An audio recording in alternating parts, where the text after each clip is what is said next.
All right. Hello, everyone. Welcome to the Kommando blog announcement live stream. My name is Don, and I'm joined by my co host, Not ATF. And we're also joined by our friends, Cass and Roy. First and foremost, as you might have guessed from the hints we've dropped on social media these past 2 weeks, yes, we are going to Brazil. Why are we going to Brazil? Yes, we are going to Brazil. Now, the question in everyone's minds is, why the fuck is TKB going to Brazil? Now, we have these two lovely Brazilians here with us, both Cass and Roy, who are actually, everyone here is going to go to Brazil, important notice. And they're going to go ahead and they're going to help us explain first why are we going to Brazil and several other questions as we keep moving forward. So, where the fuck are we going to Brazil, Cass? Or Roy? Well, let's be sincere here. It all started kind of as a joke. We joked about going like since I thought the shot show wouldn't happen next year. I jokingly said to Not ATF that why don't you guys come to LAD? And ATF was like, yeah, what the fuck is LAD? And I don't know if I should have said that before you guys, but yeah, the first motivation to come to Brazil was to come to LAD, and LAD is the biggest and most important security and defense event that happens in South America. It is one of the biggest in the world, and it actually started as a joke. It didn't like I when I suggested that to ADF, I didn't thought it was going to happen, but actually did. Right. And I'm really Yeah. thankful for that Mhm. because we are here right now because of it. Yeah. But yeah, but not only that, we took it a step further now, and I don't know if I can say anything more than what I'm just saying. Okay. But Well, important thing because we already touched on that. Yeah. One of the big things about it is, well, for example, there just really isn't a lot of English speaking content on like on Brazil stuff, especially when you get like stuff like LAD. LAD doesn't get a lot of coverage. And by the way, just so everyone get a quick idea, LAD basically Brazilian's equivalent to SHOT Show. Okay, which was already confirmed to be happening despite the coronavirus. They took measures, so good. In fact, it's a little bit different than Shot because they get a lot of more defense stuff. So, for example, you get like you get like a gunship, you get like anti-aircraft missiles. They even put a fighter jet on the center of the stuff, which is really, really cool.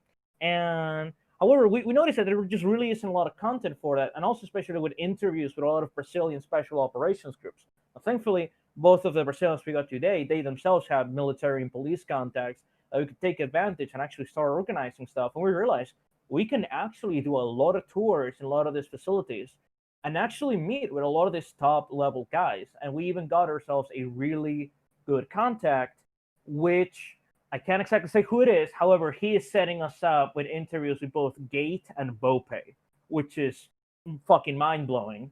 And so I realized, hey, all you got all these journalists, right? They're very cringe, mainstream journalists. They just go, they're biased. They're completely biased. They don't care about like the efforts that these police officers are going, these military officers are going, having to deal with what is Brazil, and so they just want to go ahead and paint a bad picture for them. However, like Brazilian, like actual special operations groups, these guys get a lot of urban intensity combat. Like that is serious stuff. Like to the point where you even have special operations groups that are in Europe and in North America, but they just go down to Brazil. So all these guys can help them out in urban warfare. We can go ahead and fill that gap of English speaking knowledge by not only asking them like genuine good questions about like tactics and stuff, but just to actually get that info out. Yeah. Anything else you Yeah, guys want to go ahead and add to that? yeah. I said like Gate is pretty much like we could say it's something like the equivalent of a state police force. The São Paulo police is actually larger than the Brazilian military, as in terms of active personnel. So Gate has been pretty much we can say it's something like the equivalent of the LAPD SWAT teams in terms of how big and influential they are in the continent. And we're pretty happy that we got contacts inside and they are willing to provide some English speaking content for them. And not only Yep. that, LAD is pretty much there's a lot of stuff going on there, especially because There's a lot of producers, a lot of tanks and armored crafts, stuff like Mhm. Iveco, Saab, Imbel, and SIG participate on that. So we hope to get some stuff Yeah. from that. Well, important aspect to that as well. It's like it's not just Brazilian stuff, right? Or like local stuff. But you get brands like H&K, Sig, Glock, Beretta. And it just the list keeps going on. It's just all these like international brands actually go down to lab and to do expos and stuff, and it's very cool, especially because you in many cases you see stuff that in some cases is Brazilian exclusive, but in many cases like they're showing it to the Brazilian market before or like after they've been able to go ahead and show it to SHOT Show, and in many cases they show stuff in lab that they didn't have ready for SHOT, and so you see a lot of really cool oddball stuff, not to mention all the really cool defense stuff, which it's gonna be fucking really cool to go ahead and be able to take a look at. And so no, but backtracking a little bit, so this is the reason we're going wide, right? Like we noticed, hey, there's this gap in the market. I'm not saying market, but just in actual like English speaking media, there is just no real good content about this that isn't like made by like big, media. They're all biased, like biased and whatever. So we're gonna go there. We're gonna do it right with proper, like actual proper interviews, 4K footage, and with really good context. And that is what we're going to go ahead and do. Now, we're going to see this on the police and military aspect. We're also going to go ahead and see this on the civilian aspect because we're also going to go ahead and get in contact with, we're already in contact rather, with Instituto Defesa, which is translates to Defense Institute, which they are basically the equivalent to gun owners of America in Brazil, where they actually believe in, well, not the Second Amendment because Brazil sadly doesn't have one, but in like actual like inherent self-defense right and using firearms for that to the point to real levels, which is like full autos, whatever. Right? Basically, the idea that the individual, the smallest minority, the individual, should be able to defend themselves the same way that the government can. And so we're going ahead, going to do call-ups with them, going shooting. Basically, it's going to be like a 10-day trip, two-part. First part is going to be in Sao Paulo. Second part is going to be in Rio. In the first part, again, we're hitting up a lot of the military and police installations, doing a lot of super cool interviews, and also we're like gonna hit up like a couple like firearms and armor museums that are in Brazil, so we can talk about like the history that Brazil has when it comes to firearms. Now, I've managed to go ahead and read quite a bit about it, but I'm sure like our Brazilian guys know a lot more about like Brazilians like role in World War II and a lot of the equipment that they had. So, you guys want to say anything about that? Yes, absolutely. It's a quite unknown fact, even within Brazil itself, that it was the only Latin country to actually participate in World War II. So there is a lot of stuff here that's not exactly known. Brazil entered World War II mostly because of the Battle of the Atlantic. So Brazilian ships were sunk by U-boat wolf packs. So that's how we got in the war, pretty much. So Yep. there's a lot of stuff, and while most of our stuff was land leased by the US, there were a lot of improvements made on, such as, for example, American tanks that were kept being upgraded until the 60s and the 70s. So our museums have a lot of those exclusive armored tanks and cars that you don't see anywhere else. So we hope to do some English content on those and show them. And a lot of the Brazilian firearms, actually, for example, the Inas, Chapinas, Rossi stuff, that they aren't exactly well known overseas. And about the gun culture part, we really look forward to it because not many people know that, but until the 90s, Brazil had a lot of firearms. It was a cultural thing that got lost in the last years. And for example, concealed carrying was not a crime until 1996. So, how many people believe that in the 90s, in a Western country besides America, you could carry without a license? Not many people know that, for example, and it's something that has been being restored in the last years. And we're gonna speak with some really high voices of Brazilian firearms activism. And we hope to bring you guys that as mostly an experience of how it is to be a gun owner outside America. Yeah, Yeah, and I feel like that's going to be really cool. piggybacking on what what Roy's saying, it's not common. Like he can confirm that it's not common for us like to hear stories from our grandparents and great grandparents. Like, oh, like he walked around with a 38 revolver on his belt, and like people say that like it was nothing, because back then it was nothing. We actually had like this big culture. Like we didn't have like a big rifle stuff, like carrying big rifles openly and stuff like that, but it was very common for people to carry firearms, loaded firearms, and to people like my parents or Roy's parents to grow up around firearms, revolvers, pistols, even like some shotguns and some Winchester's type of weapons, lever actions, you know. So yeah, like he said, that got lost in like since 1996.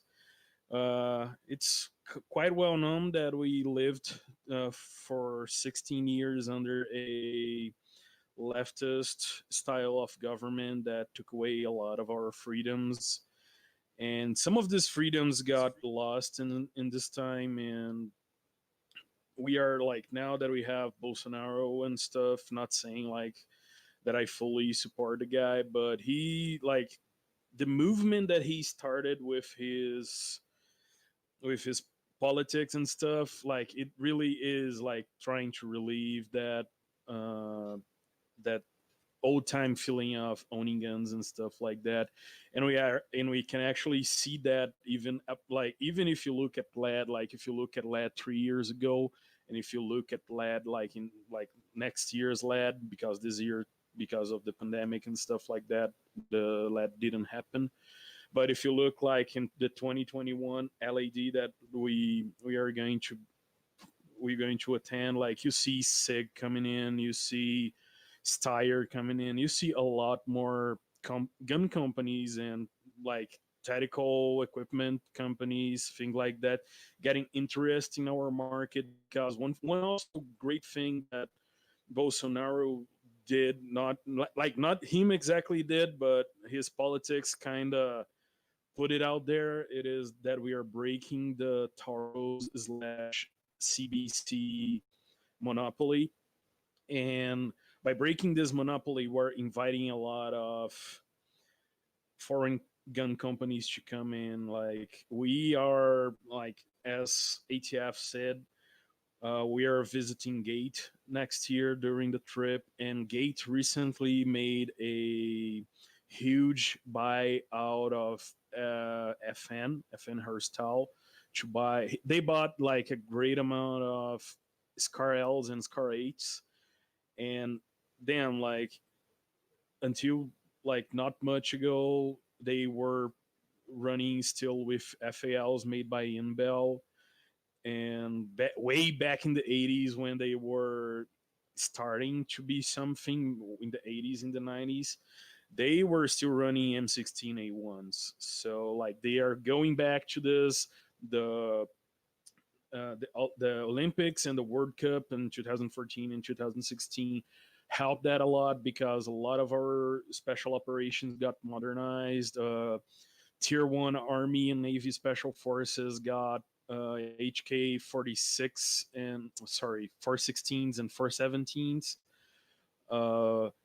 Federal Police Special Forces, same thing. BOPE got AR-10A4s, a straight off Armalite.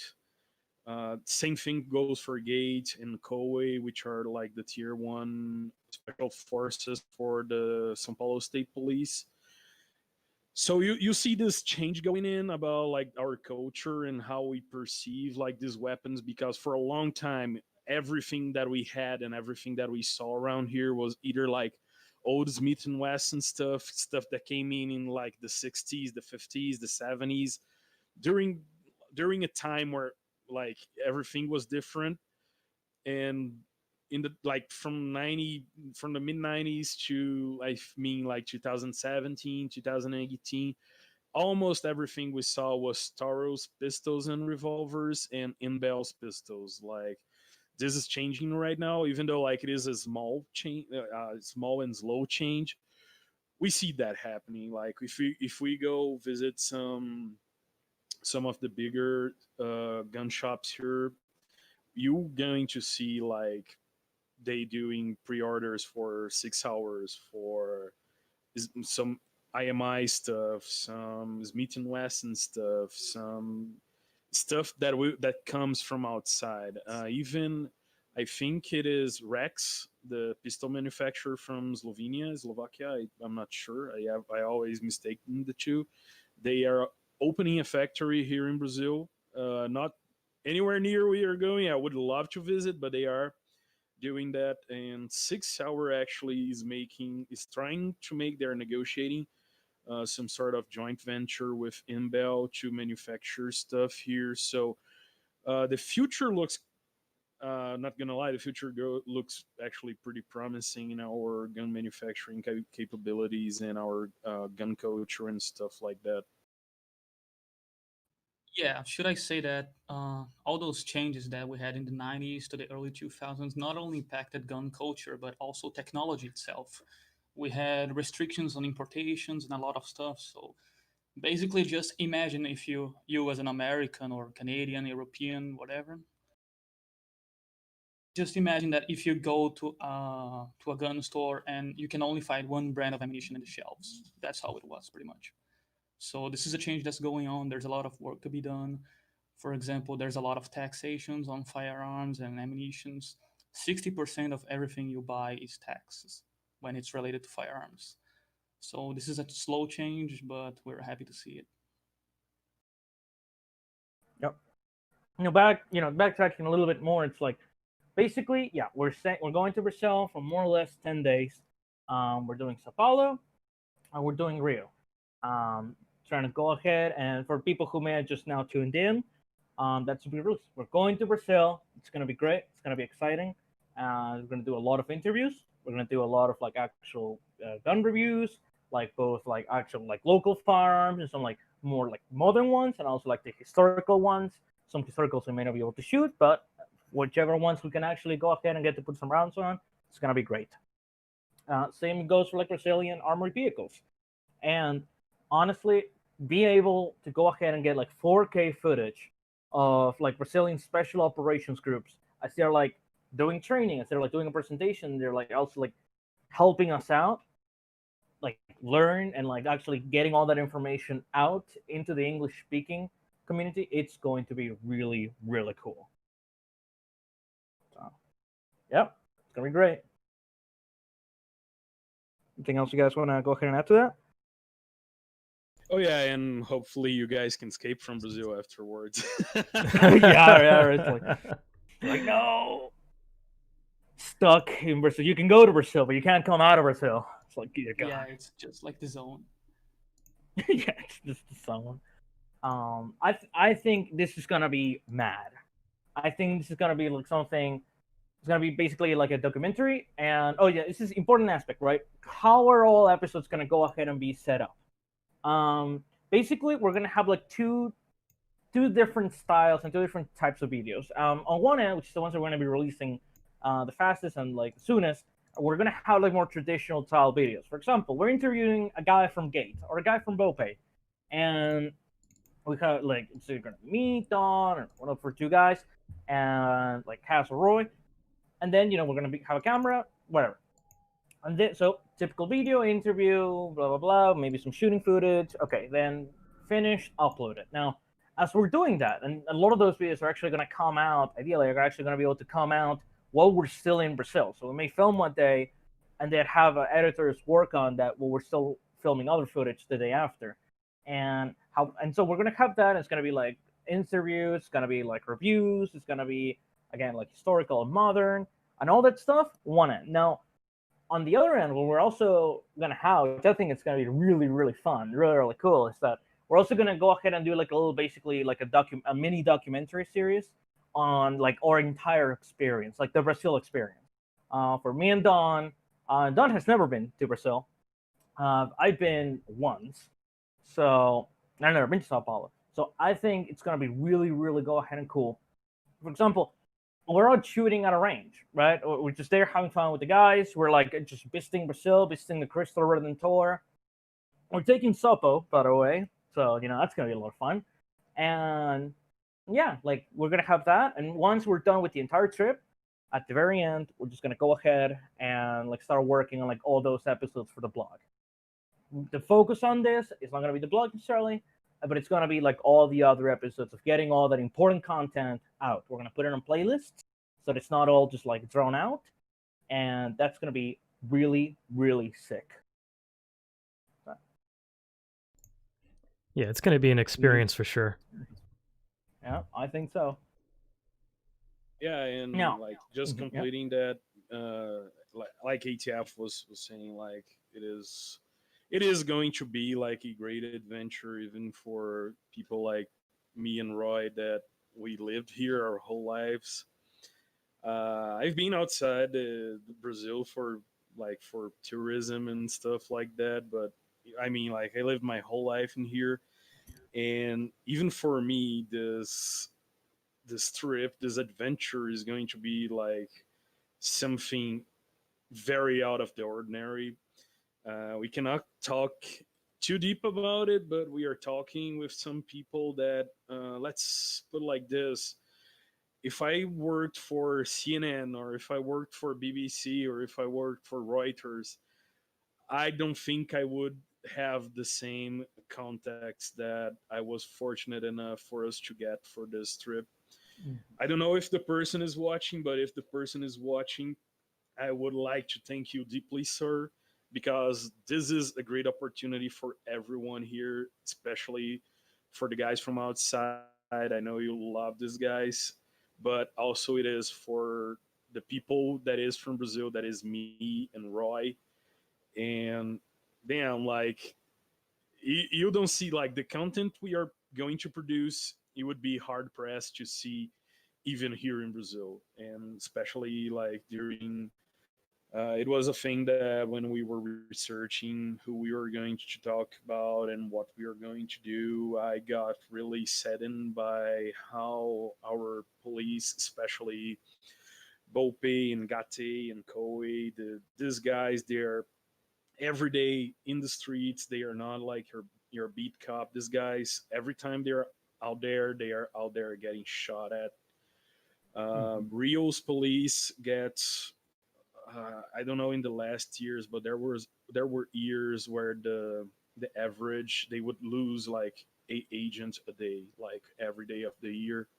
On average, a Rio military police guy would die fighting crime or shit like that, and it's for us is really sad to see these guys getting international coverage saying stuff like they are killers. I mean, like, killing is part of the job. I understand that, but it does need to have a fair treatment because our police. I know a lot of the people watching right now comes from outside of Brazil, and one thing that we want to show the rest of the world is by the optics of going against, like, for example, you cannot compare Bopay with, let's say, the LAPD SWAT, because LAPD SWAT is not like out there every day going into the ghettos and getting shot at from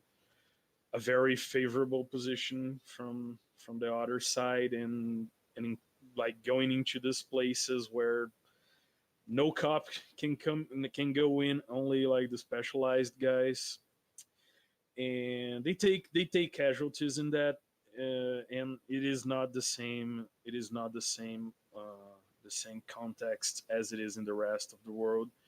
We live in what I like to say a undeclared comes out. You see, like, they are basically, pardon my French, as we say here, they are shitting on their heads about it, and it's not really great for us to see like the CNN or BBC coming in and saying, "Oh, Bope are unrentless killers" and stuff like that. And I'm like, yeah, it's you are looking at it through your European or American optics, and we cannot we cannot do that like that.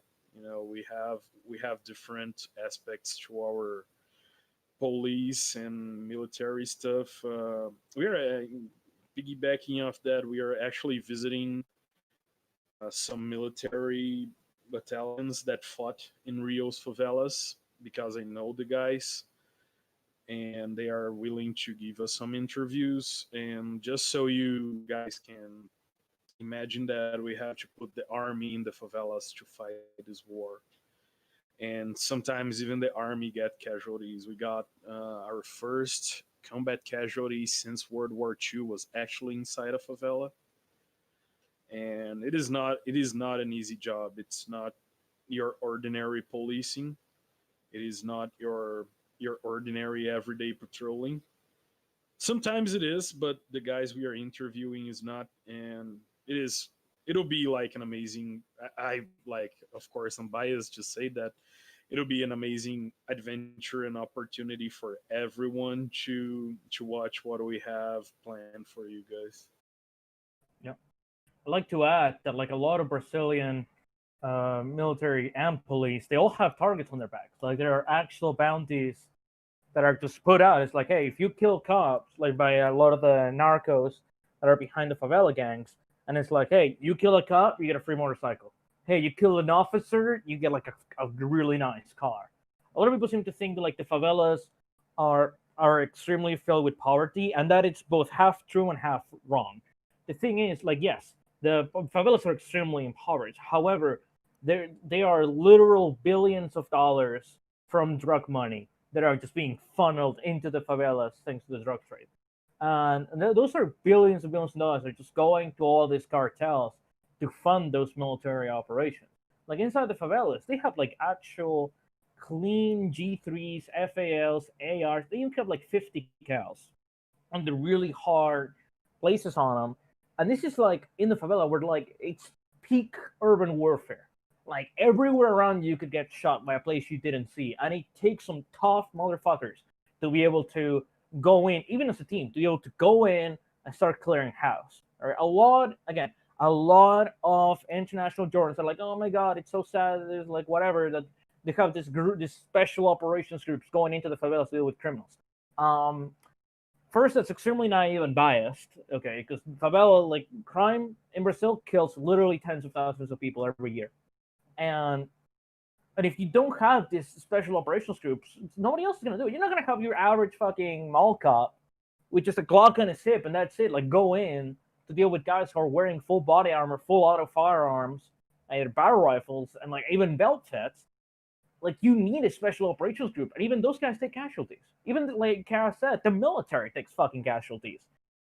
It is a real tough son of a bitch of a situation. Again, it's why like you have special operations groups from outside Brazil, from like Europe and like America, to just fly down and like, hey, what can we learn from these guys who have this literally the top experience when it comes to urban warfare? So far, pretty much only other special operations groups have been able to get.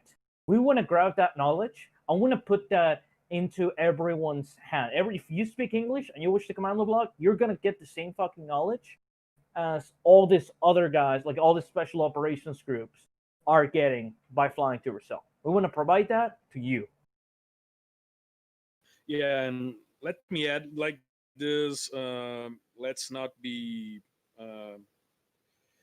Let's be truthful here. Like most of these guys, I personally have, like I said to you the other day, I cannot say right here because it is actually classified stuff. Some units from the United States come down here. Uh, they come down here to do joint training. They teach the Yeah. guys something, and our guys teach them something. And that's not like during, I think it was before the Olympics. There is a very famous image of the Navy SEALs. They were doing joint training with the federal police counter terrorism group. I forgot the actual translation for it, but these guys are they're considered tier one, and they were doing joint training with these guys and our equivalent of the Navy SEALs called GRUMAC, which is a combat diving group. Yeah, combat diving group, and they were doing joint training with this guy, seizing vessels, doing VBSS missions.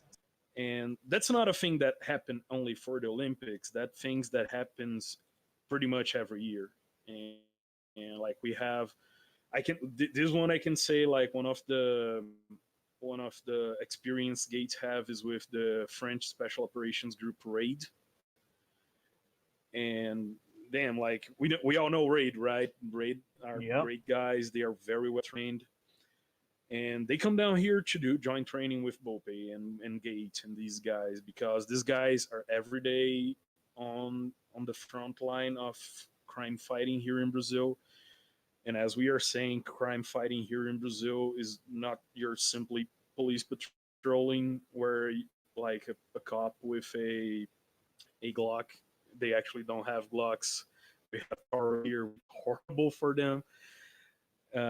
These guys, they will not do anything in Rio. I've been to Rio 3 years ago. I was in Rio actually, and like the traffic cops, they actually have like traffic enforcement battalions where the traffic guys were armed with FALs in their squad cars. Like they were regular beat cops. Since our police is militarized, the ranks are pretty much military, so they were like privates. These guys were privates doing like traffic enforcement, like tickets and stuff. And these guys needed to go out to do their jobs with FALs. And I mean, like, I don't see, like, probably, like, if someone can point this out to me. Oh, yeah, that's the picture. Don't actually put the picture right there. The guy in the middle is a Navy SEAL. The guy wearing multicam is Federal Police Special Forces, and everyone else is Combat Diving Group from the Brazilian Navy. And the word in it, GRUMAC, is actually like the Portuguese acronym to Grupo de Mergulhadores de Combate, which is Combat Diving Group. And yeah, these guys are equivalent of these guys are actually are equivalent of the SEAL Team 6 DevGru. Um, but let's say they are Navy SEALs, because like our equivalent, we don't have like a actual equivalent to the Navy SEALs. We have a equivalent to like Marine Force Recon, and that's the amphibious commandos. But they are from the Marine Corps. And like I was saying, it's it's a hard place to be. It's a hard place to be a cop, and I mean there are some corrupt people, of course. There will always be like the bad apples, and I mean there are quite a bit, especially in the regular police force. But the Bope guys, even Bope guys had their casualties in the corruption department. They are still like up there, one of the best, less corrupt forces that we have, aside from military guys like Marines, Navy, and Army, even the special forces stuff. Um, the It's not a fair fight because I don't know if you guys ever saw a favela. A favela is actually, most of the time, not all of the time, but most of the time, it is built on a hill. And the crime lords, they actually build their houses at the top of the hill, so they have the privilege and the strategic advantage on everyone coming into the favela. And yeah, it's a hard place to go and do an incursion into. It is not like you're like patrolling the beach in Rio. Like if you go to the beach in Rio, you'll see like regular cops and whatnot. And I actually have people that told me that like um, when you are doing the police course here, after you pass the public test that we have for being a police officer, the best, like the first ones in the class get to pick whatever the hell they want to go, like the battalion they want to go. And like the people in the first positions after the course, most of them will choose to go like to the beach battalions, because like going to the beach battalions is, I'm not going to say it's easy, because nowhere is easy in Rio, but the place is more calm. Like it'll be hard to see beach police with FALs in their hands and stuff like that. But it is still like going up in the favela. It is a hard mission to do. It's not easy at all, and they are the government's trying to get rid of the helicopters that support their missions, and we have like I have a whole dissertation to say about that, but I'm gonna let someone else talk about something else because I've been renting this place. So one important thing I really wanted to go ahead and mention is, well, where are we getting the funding for all this big trip? Because traveling all the way from North America to South America, a little bit expensive, just a little bit, and also like a stay for like 10 days. And for that, we're announcing that we're gonna go ahead and do a little crowdfund, and we're going ahead and we felt like, look, we want to offer this, we want to go ahead and we're gonna get this absolutely top-notch information out to everyone, fair, unbiased, just straight up like actual military tactics and their histories and their stories. We want to get that out. And so we want to see if we can go ahead and help both the firearms community and both of our followers to go ahead and make this into our reality. We're aiming for like an absolute minimum of 3.5 thousand. We're not releasing it today, the crowdfund. We're going to be releasing it soon, and we're aiming for a minimum of 3.5k USD. That will be enough for, or like me and Don, we can go be like, okay, enough. We can put the rest out of our own pocket. All right, we believe this is going to be big enough, that it's going to be good enough that it's okay. We can put the rest out of the pocket. Now, for us to not do that and for it to cover the entire trip, we're going to go ahead and be aiming for like a 5.5k USD. That should cover everything. It's going to cover like our stay. It's going to go ahead and cover the trip, the flight. It's going to go ahead and cover like the cost of like fuel and the rent car that we're going to have to take for like driving around, and our food.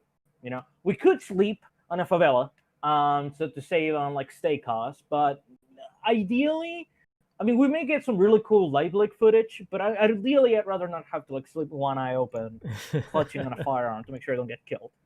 And so yeah, we're gonna do this crowdfund. We're gonna be releasing it soon PM, and yeah, it's gonna go ahead, and I hope that if everyone here can go ahead and help us out like a little bit, it can help us, especially like share this around. I think we're gonna go ahead and be able to do this, and I think it's gonna be an amazing fucking trip. Absolutely. Yep. All right. I guess we'll want to go ahead and add? Yeah, we could wrap it up. Right. Excellent. So, yeah, thank you all for going ahead and watching. We're hoping, fingers crossed, we can count on your support. If you can't go ahead and donate any money, it's perfectly fine. Like, we're not holding. Sadly, technology has not gotten to the point where I can like hold a firearm to my computer and have bullets come out the other end. So everyone's completely free to donate or not. If you can donate, perfectly fine. We would greatly appreciate it if you can take like a little second of your time. If you can donate, just share it. Get this out for like as many people as possible. I think it's gonna be a really fucking cool project. I think we're gonna go ahead and do a service. The service is gonna let us just get this info out. So yeah. Thank you very, very much for listening. Yeah, thank you all for listening. It's an absolute honor to be doing this, and we're doing this for everyone involved, and especially for everyone that will be watching and enjoying the the trip and the content that we're gonna put out of it. And let me say something real quick. Stay tuned because we will have more stuff coming in before the trip that we are working on. Oh yeah, absolutely. There's going to be so much to see, so much to do in those 10 or 12 days that we're covering. However much we can, we're going to fit in as much as we can. Honestly, there is so much, both in Sao Paulo and Rio, between the military installation, the police, the museums. There's just an endless amount of content to cover. So much of it will be very unique that you won't be able to see elsewhere, especially the interviews. So stay tuned for that. We're going to put out a lot more information in the coming months. Yeah, absolutely. We are loving the idea of showing like the experience of how it is to be a gun owner outside America, for Americans mostly, because I believe that's what most people watching this right now are, and mostly in the historical context, in the cultural context. For it's something very different because in Brazil, for example, firearm owners, they are not about Second Amendment. They're about self-defense because it's something we need every day. So every day when you step out in your streets, you're looking at a lot of possibilities of what can happen. So the firearms here are tools of survival, not freedom, pretty much. So this is what we hope to get some experience out. So that's to it. Yeah. Certainly. All right. All right, let's close it out here then. All right, thank you all very much for watching. This is the Kommando blog, going to Brazil next year.